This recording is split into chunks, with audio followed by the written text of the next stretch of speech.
Nesta aula, vamos estudar geradores de corrente alternada e estes geradores são compostos com componentes como resistores, indutores e capacitores que analisamos individualmente no caso de corrente contínua para conjugá-los em circuitos que oferecem um certo conjunto de propriedades. Vamos analisar apenas uma combinação mais simplificada, mas que já exibe parte das características que nos interessam, como, por exemplo, a possibilidade de haver ressonância no circuito elétrico, que é um fenômeno que é de grande importância para as transmissões em telecomunicações e que vocês devem, então, ter familiaridade. Estas fontes de energia eletromotriz, elas propiciam, num circuito elétrico, uma corrente que se alternaria no sinal, percorrendo, então, uma malha de Kirchhoff, no estilo do que definimos para o caso de corrente contínua, num sentido e ora num outro sentido. Portanto, elas vão prover uma maior riqueza, certamente, de fenômenos e que, entre estas características que surgem, existe, por exemplo, a questão da ressonância que nos oferece cotidiano sintonizar de uma estação de rádio, por exemplo. Observe que as fontes senoidais, elas vão existir principalmente, essa é uma maneira usual de consegui-las, através da rotação com uma velocidade angular ômega constante de uma espira condutora conectada em por fios e que, girando dentro de um campo magnético uniforme, oferece então a modificação do fluxo de campo magnético através da área dessa espira. Ora, como vimos anteriormente, o fluxo magnético propicia o surgimento de uma corrente elétrica.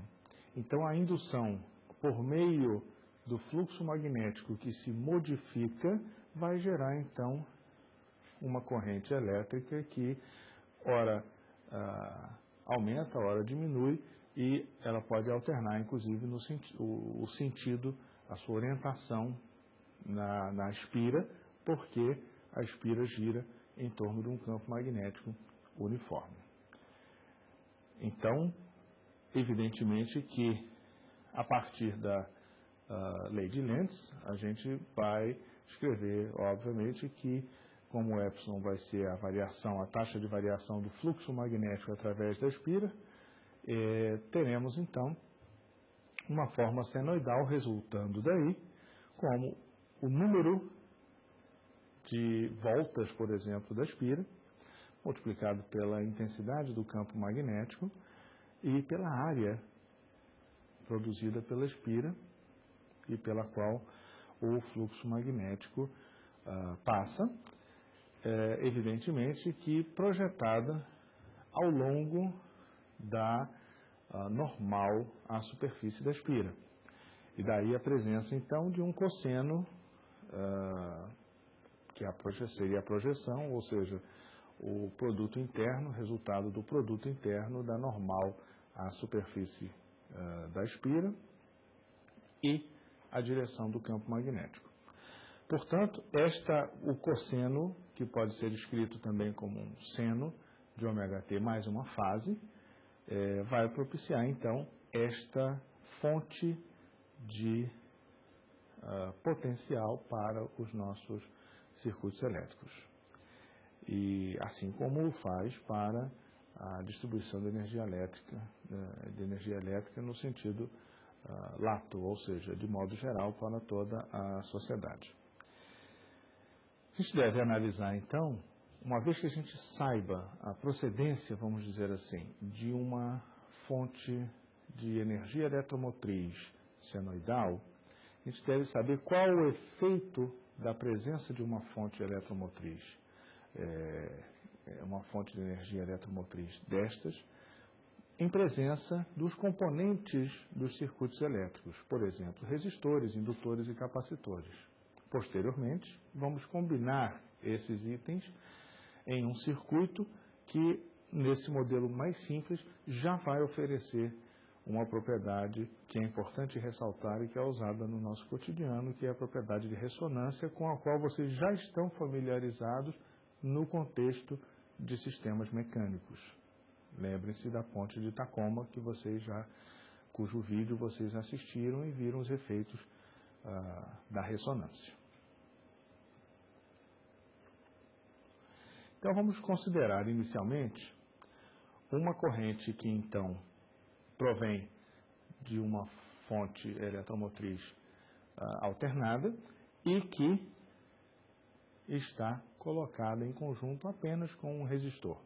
Então, um circuito muito simplificado, mas que apresenta já uma propriedade que é de grande importância para nós. Observe que, como de hábito,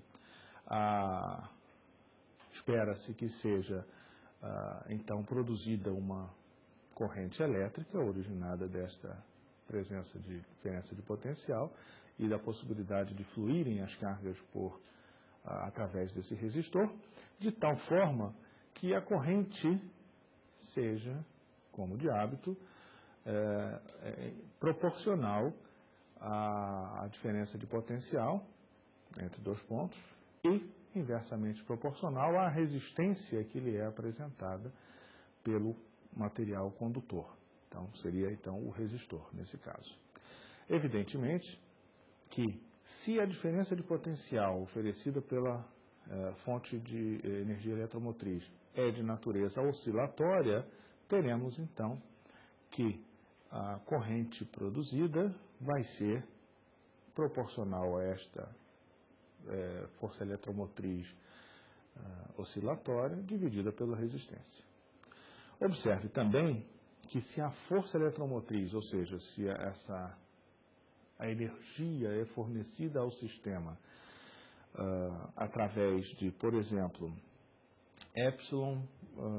um epsilon de amplitude máxima multiplicado por um seno de ômega t mais delta, e a você é facultada a escolha desse valor delta, porque afinal de contas dependeria da condição inicial de rotação da espira no campo magnético, qual foi o ângulo de início daquela rotação e tudo. Então, se você pode arbitrar isso após um período curto, que é chamado transiente, no qual faz diferença qual era a configuração inicial, depois você entra, o sistema te oferece uma situação que é chamada situação permanente. E essa situação permanente, para essa situação permanente, é irrelevante qual foi a situação inicial da espira no campo magnético, qual era o ângulo inicial a ser considerado. Então, podemos arbitrar este ângulo, este delta, e podemos então dizer que, arbitrado um π sobre 2, por exemplo, você terá que a força eletromotriz está sendo fornecida como um potencial máximo, então a amplitude, que é chamada então um potencial de pico, multiplicado por cosseno de ômega t, onde ômega naturalmente é a frequência angular e t é o tempo. Pela lei de Ohm, vocês naturalmente vão ter que a corrente produzida também corresponde a um valor de amplitude, que é a corrente de pico, multiplicada por cosseno de ômega t. Sendo que, naturalmente, essa amplitude, essa corrente de pico, corresponde ao valor do potencial de pico dividido pela resistência do resistor. Ora, observe que se trata do mesmo fator cosseno de ômega t, que multiplica tanto a corrente quanto o potencial. A isto vamos denominar valores em fase, ou seja, corrente e potencial estão em fase, ou a defasagem entre eles é nula. Estão, então, em fase. Importante observar que a corrente, naturalmente, vai ser oscilante, então ela também é de natureza oscilatória, e ela vai então mudar de sinal, ela vai ser positiva ou negativa, enfim, completando os seus ciclos, mas existe um efeito na potência dissipada no resistor que é de grande importância. Observe que a potência dissipada no resistor, ela é proporcional ao quadrado da corrente que por ali passa, e também proporcional ao próprio valor do resistor. Ou seja, o fato de a corrente ser oscilatória, então ela ser positiva e negativa, atendendo a um ciclo de oscilação, não faz a diferença no sentido do sinal da potência dissipada. Naturalmente que a potência dissipada ela é positiva em todos os casos, seja a corrente positiva, seja a corrente negativa, porque a corrente entra quadraticamente na expressão da potência. Ora, isto significa que a potência dissipada é proporcional a um cosseno quadrado de ωt, além do I quadrado R, sendo I quadrado a corrente de pico, elevado ao quadrado, multiplicada pelo resistor e o cosseno quadrado de ωt. Observe, então, que para sabermos a potência média, precisaríamos saber quanto vale a média desta potência que instantaneamente tem a característica de ser proporcional a R, resistor, e de pico ao quadrado, cosseno quadrado de ωt. Ou seja, o cálculo dessa média sendo R constante e de pico constante é essencialmente determinado pela média do cosseno quadrado de ωt ao longo de um ciclo completo, ou de mais ciclos. Ou seja, podem-se escolher quantos ciclos se quiser, mas já com um ciclo apenas já se pode descobrir que a média, o valor médio do cosseno ao quadrado é igual a meio. E é fácil ver isso porque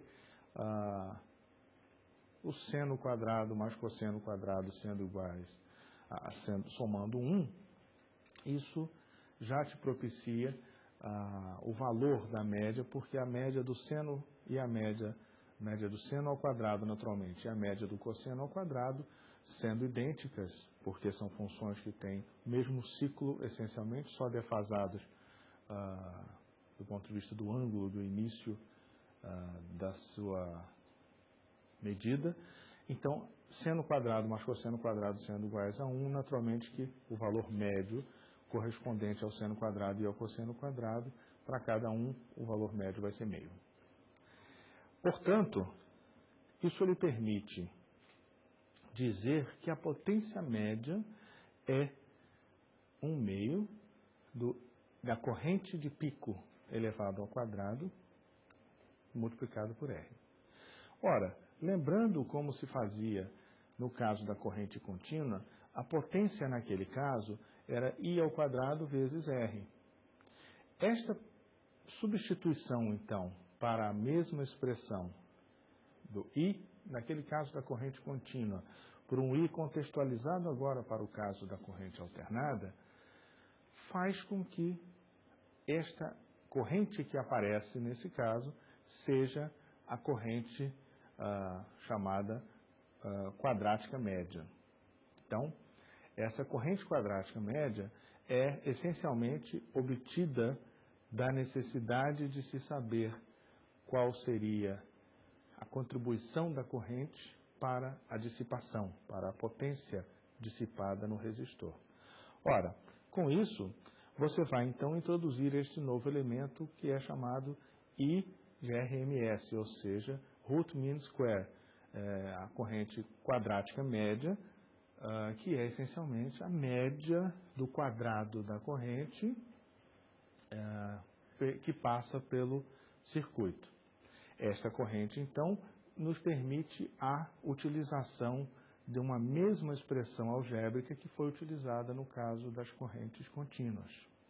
Desta forma, podemos obter imediatamente que esta corrente que faz esse papel, a corrente quadrática média, ela faz esse papel de uma maneira análoga ao pico de corrente elevado ao quadrado dividido por 2.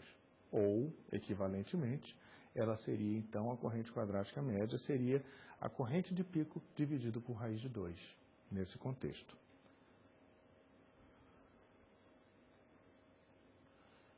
Evidentemente, como o tempo de medida dos instrumentos habituais, amperímetros, voltímetros, ele exige que você essencialmente meça valores médios no tempo, você não mede os valores instantâneos pela velocidade com que esses valores se alteram. Na realidade, você mede, são valores médios essencialmente, então você tipicamente está medindo valores do tipo RMS, Root Mean Square.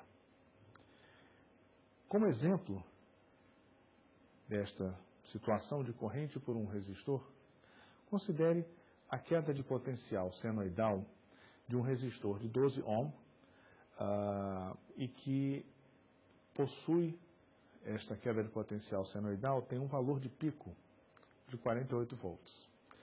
Determine então qual seria a corrente root mean square, quer dizer, a corrente quadrática média, e a potência média e a potência máxima dissipada através desse resistor.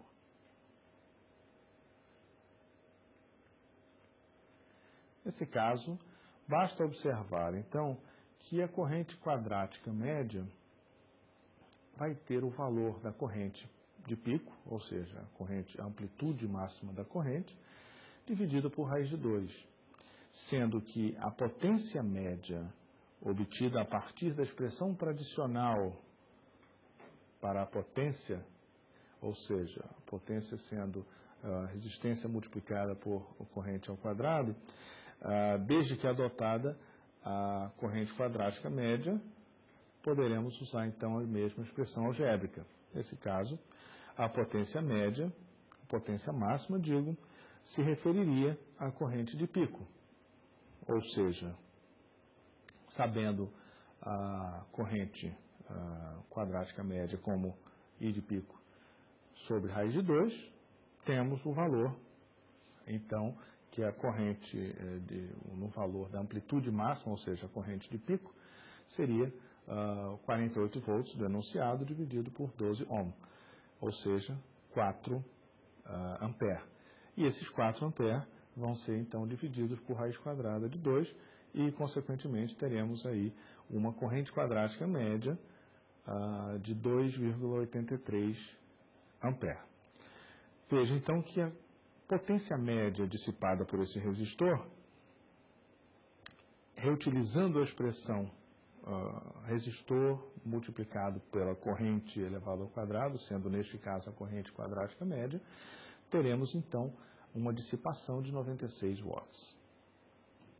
A potência máxima, porém, não é então a potência dissipada ao longo de vários ciclos da oscilação, e sim a potência máxima observada será então observada no momento em que a corrente atingiu seu valor máximo, que é, na realidade, o valor correspondente à amplitude máxima, que é a corrente de pico.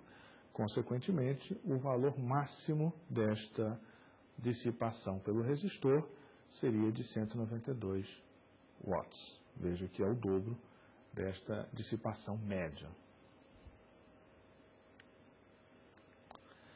Um outro elemento que compõe os circuitos elétricos e para o qual precisamos ver o efeito da sua presença junto com uma fonte de força eletromotriz senoidal, é o indutor. Ora, para isso, consideremos um circuito simplificado que tem, então, apenas a fonte de energia eletromotriz, a fonte senoidal, e o indutor. Observe que quando a corrente varia no indutor, o indutor tem essa característica.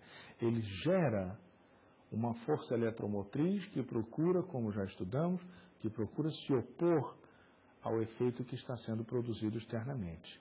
Então, se existe uma corrente crescente no indutor, o indutor, gera uma corrente com o intuito de se contrapor a esses efeitos do aumento da corrente. Consequentemente, podemos dizer que a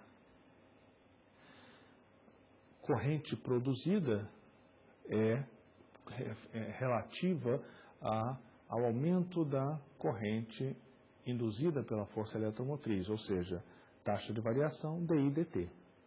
Quanto que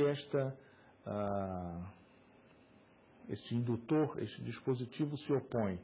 Bom, ele se opõe mais ou menos, dependendo da geometria do indutor, naturalmente, ingredientes esses que são agrupados na indutância, ou seja, no valor da indutância L.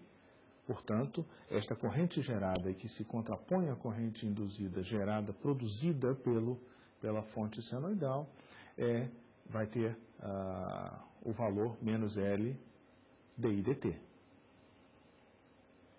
Portanto, esta corrente vai ser correspondente à função senoidal imposta pela força eletromotriz senoidal, cuja expressão é voltagem de pico, cosseno de ômega-t, ou seja, resultará que a corrente produzida no indutor advirá da integração desta fonte externa, essencialmente, de voltagem. Portanto, você obterá que a corrente produzida vai ser a corrente de pico, ou seja, a amplitude máxima de corrente, multiplicada por um cosseno de ômega-t menos π/2. Observe que não se trata, então, de um cosseno de ômega-t, estritamente. Existe no argumento do cosseno, da função cosseno, uma alteração, uma defasagem. Então, não se trata mais do cosseno de ômega-t, diferentemente do que acontecia no caso do resistor, em que a resposta, ou seja, a corrente produzida e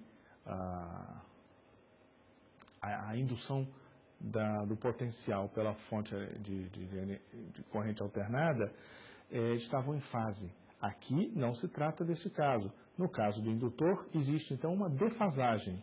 Essa defasagem é correspondente a π/2, porque observe que uma grandeza, ou seja, o potencial induzido pela fonte de corrente alternada é expresso através de um cosseno de ômega-t, e a corrente resultante no indutor tem um comportamento como proporcional ao cosseno de ômega-t menos π/2, ou seja, existe uma defasagem de π/2. Observe, então, graficamente, que as curvas de corrente e de potencial da fonte de corrente alternada, elas são defasadas, então elas não atingem o valor máximo no mesmo ponto, no mesmo instante de tempo. Efetivamente, a corrente está atingindo o valor máximo quando o potencial induzido está atingindo um valor nulo, quando está mudando de sinal. Quando, então, existe esta corrente no indutor se anulando, você observará que a fonte de corrente alternada propicia um potencial de valor mínimo, ou seja, os extremos, os valores máximos e, evidentemente, os mínimos e os zeros, de toda forma, todos os valores das funções envolvidas, sendo cosseno, estão defasados de π/2, ou seja, de 1/4 do ciclo completo desta função cosseno, por exemplo.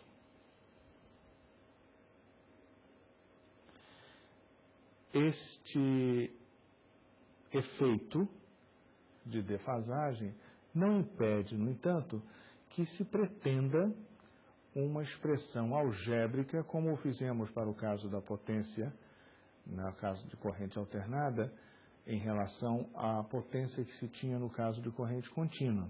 Neste caso, queremos também uma expressão para a corrente elétrica que a relacione com a voltagem aplicada, a diferença de voltagem aplicada, e uma grandeza que faça o papel de uma resistência. Efetivamente, neste caso, e por uma observação algébrica, você verificará que a corrente de pico se relaciona com a voltagem de pico, provida pela fonte de corrente alternada, dividida pela frequência angular multiplicada pela indutância. Ora, essa frequência angular multiplicada pela indutância estão aí algebricamente fazendo um papel que cabia, no caso do resistor, à resistência.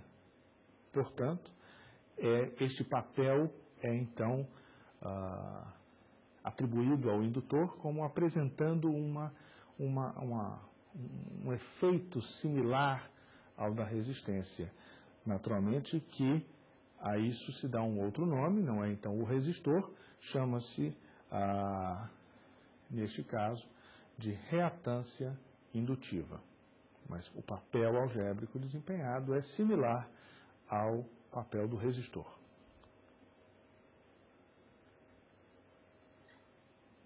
Observe, então, que a corrente e a queda de potencial através do indutor, não estando em fase, propiciam, então, essa defasagem de 1/4 do ciclo que já observamos. Esta reatância indutiva, muito importante, que a reatância indutiva tem também as unidades de resistência elétrica, ou seja, a unidade de reatância indutiva é o ohm. Ademais, a potência instantânea que está sendo liberada para o indutor vai ter, então, a forma potência, produto do potencial pela corrente, ou, como podemos ver, uma função que relaciona os produtos de potencial no pico, corrente no pico, ou seja, as amplitudes máximas, mas multiplicados por um seno de ωt, advindo de uma das expressões, e do cosseno de ωt, advindo da expressão da fonte de corrente alternada. Ora, o produto seno de ωt vezes cosseno de ωt corresponde à metade do seno de 2 vezes o ângulo. Ou seja, ao longo de um ciclo, na realidade, um ciclo para o ωt, completam-se 2 ciclos desta potência. Observe, então,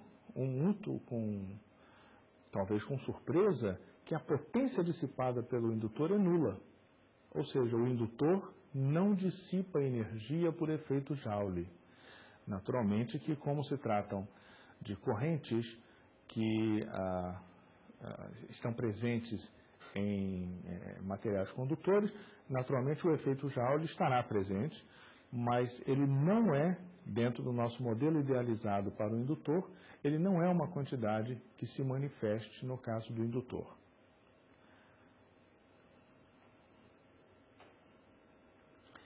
Como ilustração, considere o seguinte exemplo. A queda de potencial através de um indutor de 40 mH de 120 volts, então a queda no pico. Esse é o valor da queda de potencial no pico. Mas a queda de potencial é de natureza senoidal. Encontre, então, neste caso, seguindo o que acabou de ser exposto, a reatância indutiva e o pico de corrente quando a frequência é, especificamente, 60 Hz ou, num outro caso, 2.000 Hz.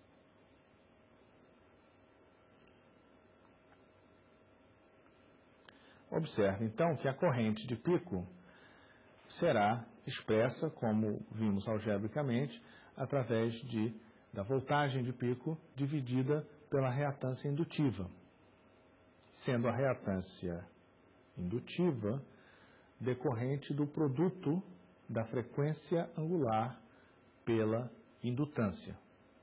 Ora, a frequência angular é 2π multiplicado pela frequência. E a frequência foi fornecida em ambos os casos, seja 60 Hz, seja 2.000 Hz.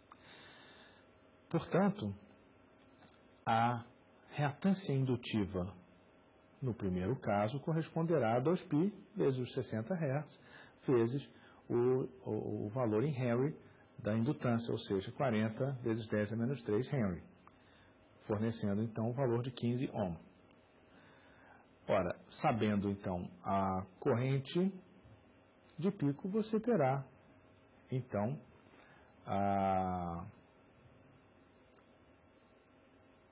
7,95 ampere como resultado, naturalmente, da voltagem de pico dividida pela reatância indutiva calculada na linha anterior. No segundo caso,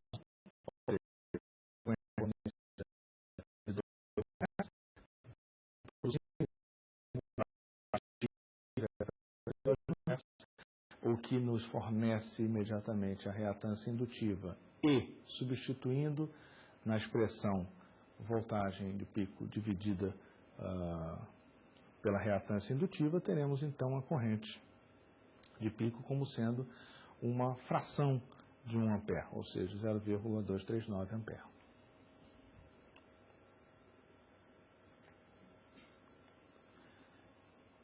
Examinando agora um terceiro elemento componente dos circuitos elétricos, vamos considerar o caso de um capacitor, em presença de uma fonte de corrente alternada.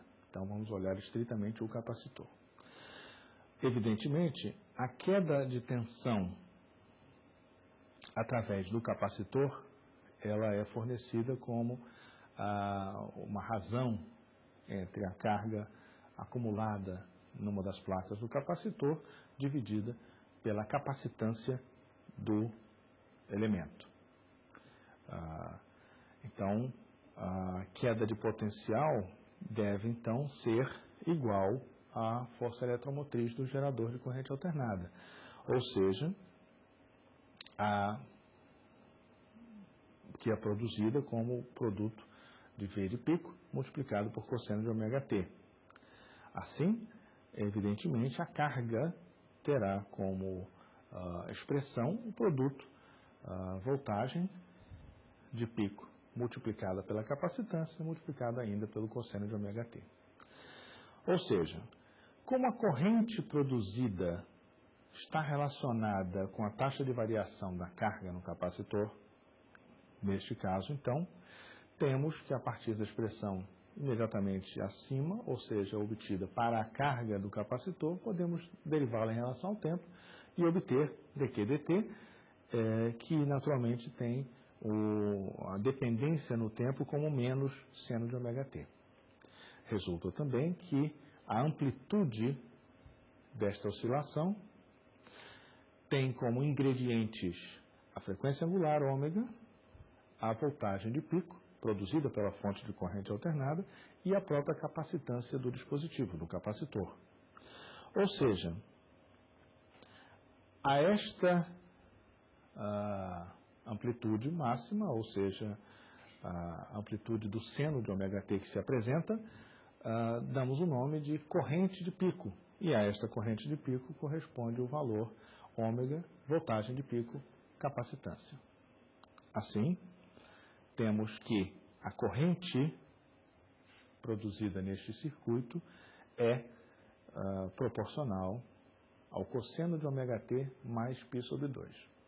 Observe, então, que existe, de novo, uma defasagem entre a fonte de corrente alternada, que produz uma voltagem proporcional a cosseno de ωt, e a resposta em corrente que é obtida no circuito. E esta resposta em corrente sendo, então, proporcional a cosseno de ωt mais π/2. Ora, de novo, temos o fenômeno da defasagem. Evidentemente, um pouco diferente do que se observa no caso do indutor, por um outro aspecto. A defasagem é, neste caso, para mais π/2, enquanto, naquele caso do indutor, a defasagem era de menos π/2. Afora esta pequena diferença, trata-se, então, do fenômeno da defasagem observado anteriormente no caso do indutor.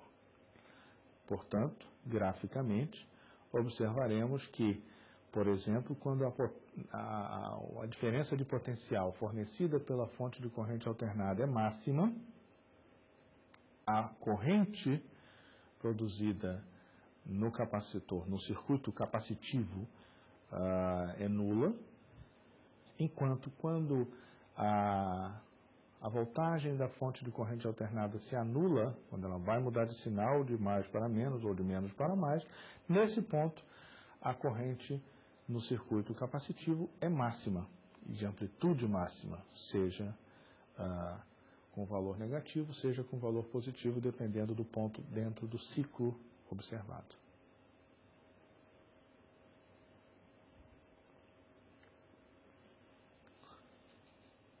Da mesma forma como objetivamos produzir uma expressão algébrica com similaridade em relação ao que se usava no caso de corrente contínua, e já feito no caso resistivo, também no caso indutivo, pode-se então escrever uma expressão que relaciona a corrente de pico, a voltagem de pico e um fator multiplicativo.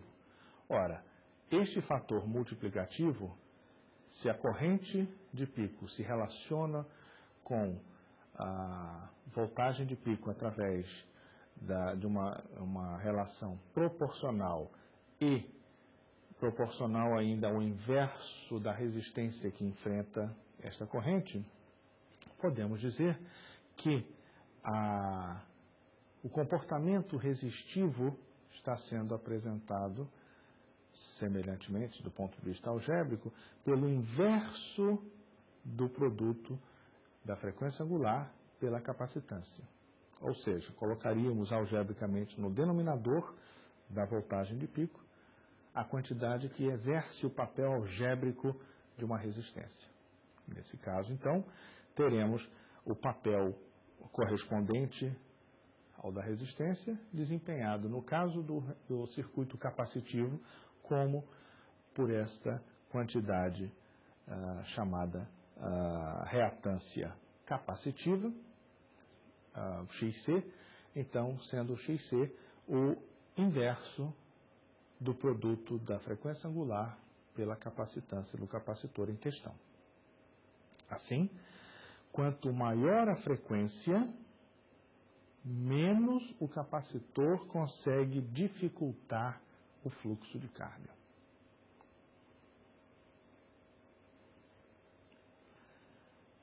Como exemplo, consideremos aqui um capacitor de 20 microfarads conectado a um gerador de corrente alternada que aplica uma queda de potencial que tem um valor de pico de 100 volts.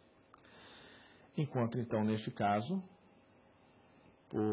essencialmente por aplicação imediata das expressões obtidas anteriormente, encontra então a reatância capacitiva e a amplitude da corrente quando a frequência for observada como 60 Hz e quando ela for correspondente a 6 kHz, ou seja, 6.000 Hz.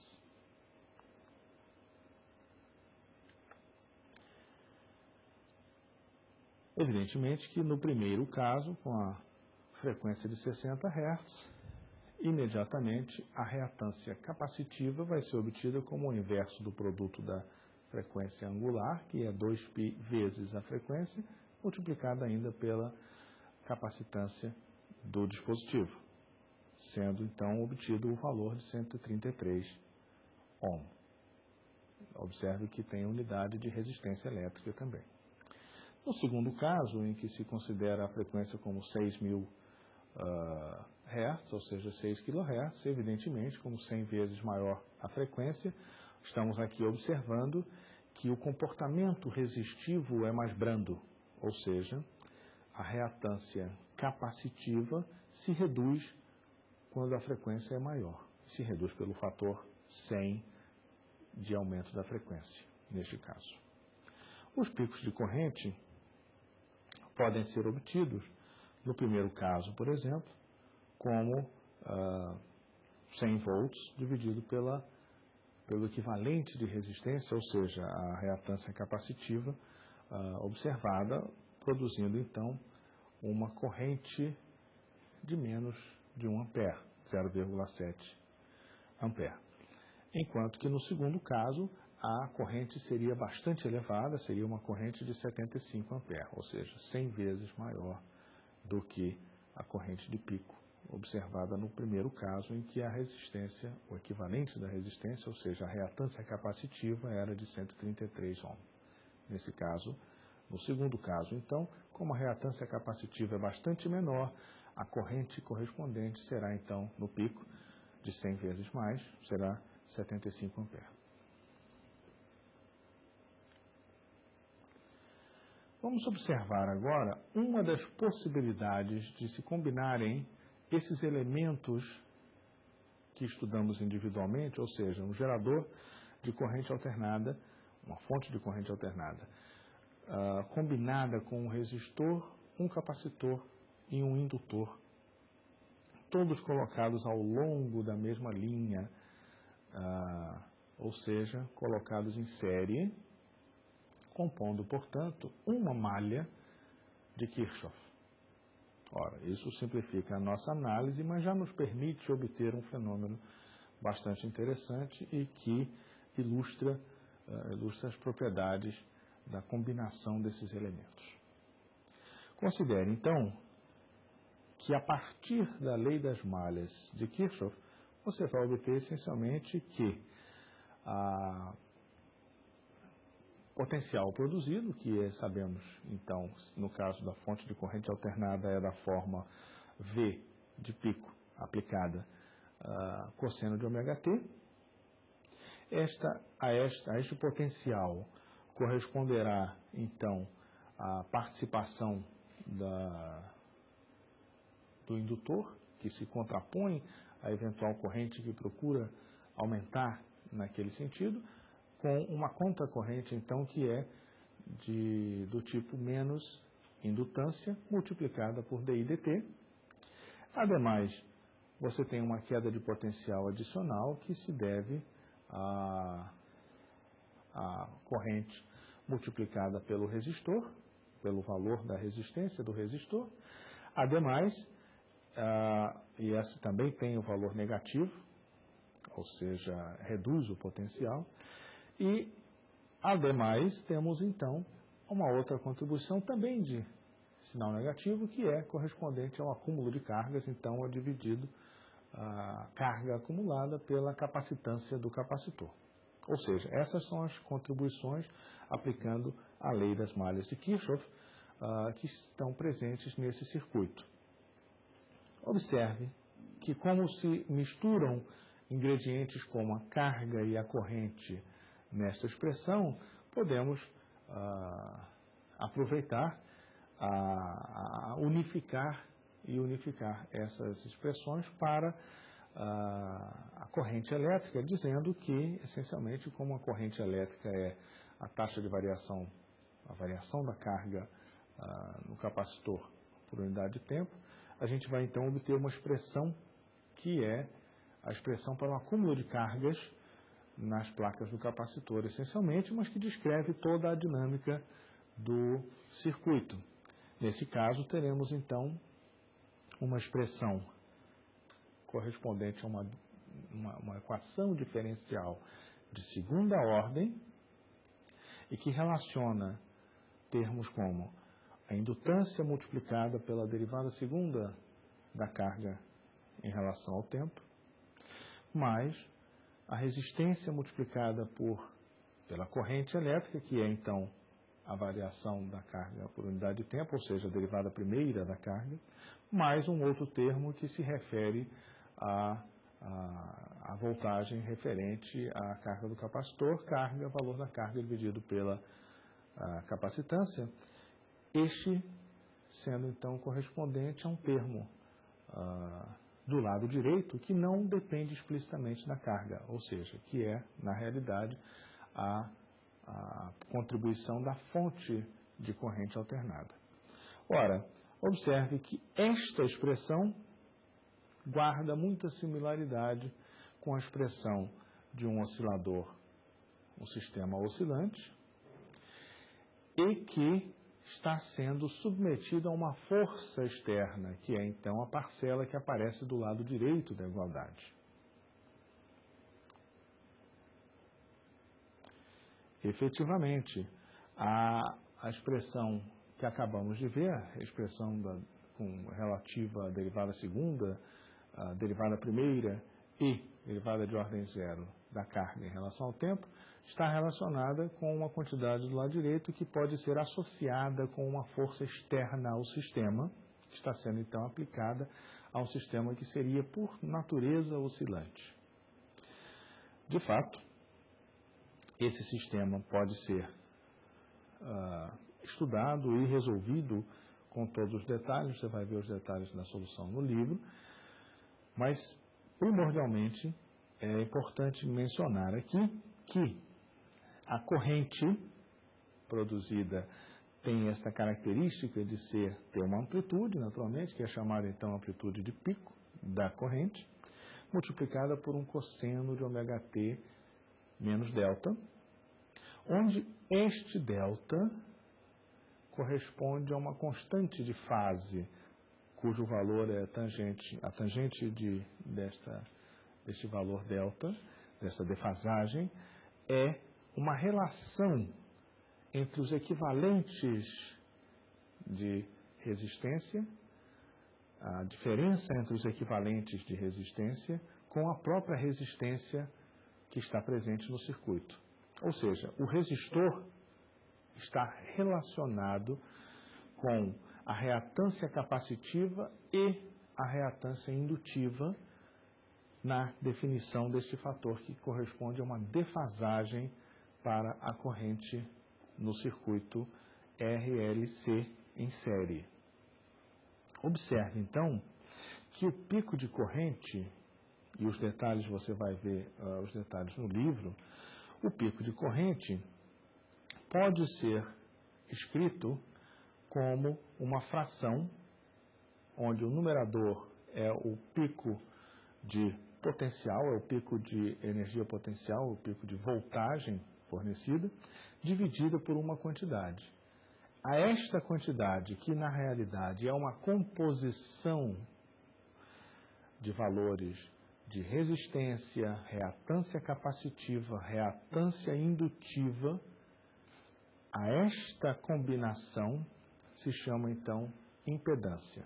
Observe que do ponto de vista algébrico, a corrente de pico está relacionada então com a razão entre a voltagem de pico e a impedância. Ou seja, do ponto de vista algébrico, quem faz o papel da resistência é a impedância num circuito RLC em série. Esta combinação, a diferença entre a reatância indutiva e a reatância capacitiva, é chamada reatância total. Sendo então esta grandeza Z resultado da combinação da resistência ao quadrado mais a reatância total elevada ao quadrado, extraída a raiz quadrada, sendo então essa quantidade denominada impedância. Observe que quando as reatâncias indutiva e capacitiva se igualarem, a impedância passa a ser apenas uma raiz quadrada da resistência elevada ao quadrado, ou seja, é a própria resistência. Desta forma, a impedância tem o seu menor valor, porque ela está sempre somada com um valor que é uma diferença elevado ao quadrado. Que essa diferença se anula, este é o menor valor possível para aquele denominador. Portanto, este será, quando se tem o menor valor possível para o denominador, ter-se-á, então, o maior valor possível para a fração como um todo. Observe, então, que a corrente estará em fase, neste caso, com a queda de potencial aplicada. Ademais, você terá, igualadas as duas reatâncias, a capacitiva e a indutiva, você terá que frequência angular multiplicada pela indutância é igual a 1 sobre a frequência angular multiplicada pela capacitância. Observe, então, que isso propicia para você a determinação da frequência angular para a qual isso acontece. E essa frequência angular nada mais é do que o inverso da raiz quadrada do produto da indutância e da capacitância. Ou seja, a esta frequência angular que propicia o maior valor da corrente de pico, se dá, então, o valor, o nome de frequência natural do sistema. É a frequência angular natural do sistema. E observe também que a potência média pode ser escrita na forma como já analisamos anteriormente, ou seja, resistência multiplicada por corrente quadrática média elevado ao quadrado, e que esta expressão, neste caso, terá o valor desta fração em que existe uma relação no denominador em que entra a frequência natural e entra a frequência de oscilação do sistema. Ora, observe que no denominador há então uma parcela que é de grande importância, porque esta parcela pode se anular. Uma parte do denominador não pode se anular, se refere à resistência do circuito. A outra parte, que se refere à diferença entre os quadrados das frequências angulares aplicada pela corrente alternada, pela fonte de corrente alternada, e a frequência natural do sistema, esta parcela, sim, pode se anular. Se esta parcela se anula, o denominador assume o seu valor pequeno e, consequentemente, a fração, como um todo, assume o seu maior valor. Observe, então, que se a resistência do circuito, como um todo, for pequena, trata-se de um momento em que a potência média pode ser muito grande.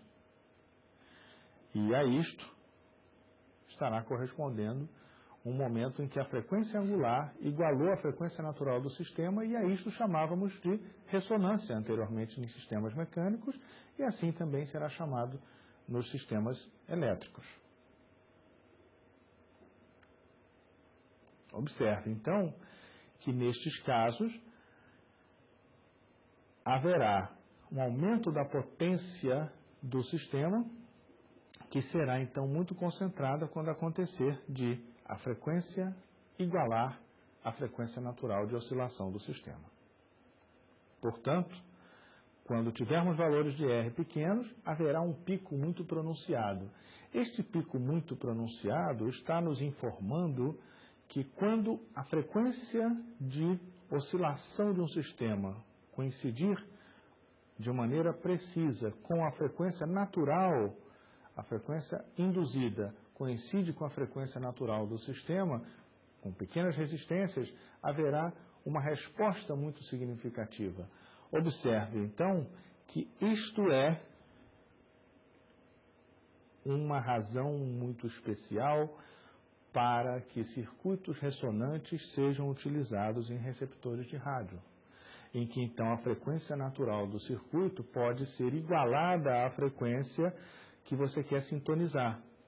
E a resposta em corrente elétrica das frequências que estão presentes também, frequências de outras rádios, por exemplo, que chegam também ao seu receptor, mas não entram em ressonância com o circuito receptor do seu aparelho, essas frequências não gerarão corrente e você não estará, então, tendo pronunciado a potência relativa àquele sinal recebido como significativo. Ou seja, o sinal recebido realmente relevante será aquele que fizer a coincidência com a frequência de ressonância ajustada para o circuito naquele momento.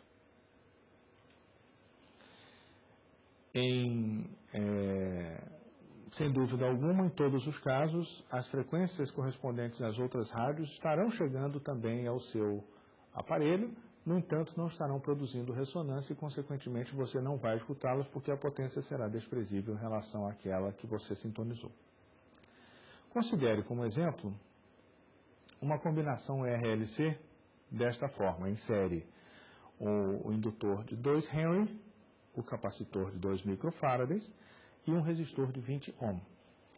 Alimente então esse circuito RLC em série com uma fonte de corrente alternada que tem pico de 100 volts e frequência que pode ser ajustada.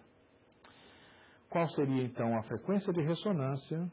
Qual seria então a razão entre a frequência natural e a indutância dividida pela resistência, e esta grandeza é por vezes chamada de fator Q deste circuito, a largura de ressonância e qual seria então a amplitude da corrente no caso da ressonância. Neste caso, podemos então observar que a frequência vai ser naturalmente obtida da frequência angular dividida por 2π e que, naturalmente, esta frequência está relacionada com o inverso, sendo a frequência natural do sistema, está relacionada com a raiz quadrada da indutância multiplicada pela capacitância, ou seja, propicia o valor, como se segue, de 1 sobre 2π e a raiz quadrada do produto da indutância pela capacitância, propiciando então um valor de quase 80 Hz. Sendo, portanto, o fator Q, não devemos confundir esse fator Q com a carga que adentra a expressão do circuito elétrico. Na realidade, esse fator Q, ele procura medir a largura, essencialmente, do pico de ressonância que vamos encontrar. Então, esse fator Q, que relaciona, então, a frequência natural, frequência de ressonância, multiplicada pela indutância dividida pela resistividade, ele vai, neste caso, fornecer um valor 50. Observe que o fator Q, ele é adimensional, uma vez que o ômega-L tem unidades de resistência elétrica, assim como a resistência que se encontra no denominador também o tem. Então, o fator Q é adimensional. Desta forma, o que se encontrará com uma largura em frequência, com relevância para a análise da largura do pico de ressonância encontrado, vai corresponder à frequência, então, natural, que está próxima de 80 Hz, dividida pelo fator Q do circuito, o que fornece 1,6 Hz, sendo essa, então, denominada a largura da ressonância. Ou seja, cada figura de ressonância terá um perfil que corresponde a um pico, a uma altura, essencialmente, e a uma largura de pico. Observe que, neste caso, a largura de 1,59 Hz é reduzida, ou seja, ela é pequena, ela é menos do que 2% da frequência de ressonância, o que determina que existe então um pico de ressonância bastante pronunciado. Poderia, então, servir para a sintonia digamos, do dispositivo para captar essa frequência específica.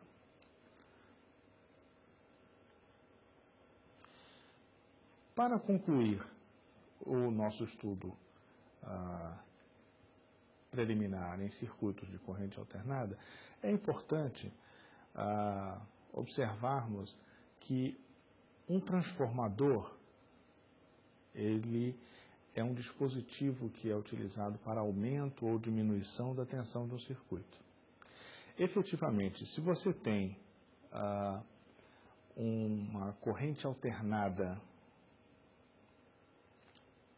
induzindo força eletromotriz num circuito vizinho, você então, a indutância mútua entre os circuitos permite a você produzir então uma corrente com o mesmo ciclo no tempo, naturalmente, para o circuito que está promovendo então essa indução de uma corrente, como consequência de uma corrente produzida no circuito vizinho. Observe que, no entanto, existe um outro mecanismo que faz com que essa indução se realize através de um ferromagneto, por exemplo, um material, que seria, por exemplo, um núcleo de ferro, que seja conectado, digamos que ele tenha a forma de U. Então, você pode, por exemplo, ter um enrolamento de um dos lados desse ferromagneto e um enrolamento no outro lado desse magneto. Há uma corrente induzida num desses enrolamentos, você então terá a transferência quase sem perda, através do ferromagneto, do fluxo magnético para o outro enrolamento. Portanto, você pode, dependendo da arrumação do circuito primário e do circuito secundário, chamados, você poderá então fazer com que haja uma redução da voltagem original do circuito 1 para o circuito 2 ou um aumento da voltagem do circuito para o outro. De qualquer forma, a mediação pelo ferromagneto propicia que você tenha muito pouca perda. Efetivamente, um transformador prático pode ter desempenho, a performance, a eficiência de aproveitamento da energia, talvez 95% ou até mais do que 95%. E as únicas perdas que se verificam são perdas por efeito Joule. Mas é muito interessante verificarmos qual seria, então, a eventual escolha para a transmissão de energia elétrica, por exemplo, de corrente alternada. Como você transmitiria essa corrente, essa potência elétrica de uma maneira mais adequada? Seria isso com voltagens elevadas ou seria com voltagens reduzidas?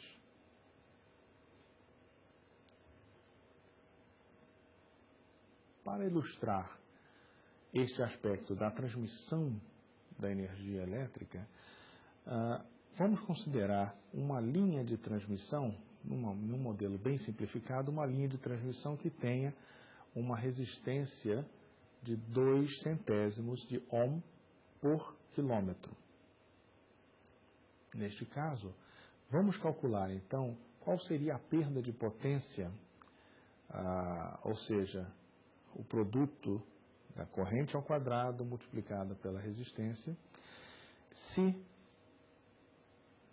pretendermos transmitir 200 kW a partir de um gerador de potência para uma cidade que esteja, então, 10 km afastada deste gerador de potência, e você vai ter duas escolhas. Você vai transmitir esta energia a 240 volts, e uma outra alternativa seria transmitir a 4 kV, 4,4 kV. qual seria a escolha preferencial? Considere inicialmente a questão da resistência. Bom, se temos a resistência por quilômetro, sabendo então que se trata de um percurso de 10 quilômetros, a resistência total do fio seria então de 0,2 ohm, ou seja, 2 centésimos multiplicado pelos 10 quilômetros. Em seguida, podemos determinar se a corrente, qual é a corrente necessária para transmitir esses 200 kW, através de uma expressão que relacione a potência conhecida, a corrente que se busca e o potencial que está aí fornecido. Ora, em seguida, sabida então a corrente, podemos saber qual foi a dissipação, qual foi a perda de potência por efeito Joule decorrente da passagem desta corrente pelo fio de 0,2 ohm. Ou seja, a corrente seria imediatamente, no caso da voltagem empregada ser 240 volts, de 833 amperes, uma corrente bastante elevada. Observe que, no outro caso, a corrente seria, no caso de 4.400 volts, ou seja, 4,4 kV, a corrente produzida seria de apenas 45 amperes, que não é uma corrente pequena, mas proporcionalmente, relativamente à outra produzida, certamente uma corrente bastante menor. Mas observe o efeito que isto produz. No primeiro caso, a potência dissipada sob a forma de calor, aquecimento do fio, então é um efeito Joule, esta potência dissipada será então proporcional a quadrado da corrente multiplicado pela resistência, o que dá o valor de 139 kW. Analogamente, calculando para o caso da corrente de 45 amperes, você observará que a potência dissipada é de 414 watts, ou seja, menos da metade de 1 kW. Assim, é importante observar que a 240 volts, transmitindo a 240 volts, foram perdidos 70% da potência que se pretendia transmitir. Ou seja, perderam-se, por aquecimento do fio, 139 mil watts dos 200 kW, dos 200 mil watts de que se dispunha. Ou seja, apenas 60 mil watts vão restar da potência que se pretendia transmitir. Por outro lado, a potência liberada também, quer dizer, a voltagem com a qual se chega ao final, a cidade de destino, também seria reduzida. E no caso da transmissão com corrente com voltagem de 4,4 kW, o que se observa é que apenas 0,2% da potência foram perdidos no percurso. Portanto, é evidente que a transmissão da energia elétrica tem que se fazer, então, com a alta tensão e, ao se aproximar do local de utilização, você vai, então, baixar esta tensão mediante o uso de transformadores. Os transformadores, já vimos, que são dispositivos que permitem uma eficiência muito boa, talvez maior do que 95% de eficiência, portanto, este é o mecanismo adequado de transmissão de energia elétrica, ou seja, alta tensão é a indicação, em particular para grandes distâncias, para evitar a perda por efeito Joule.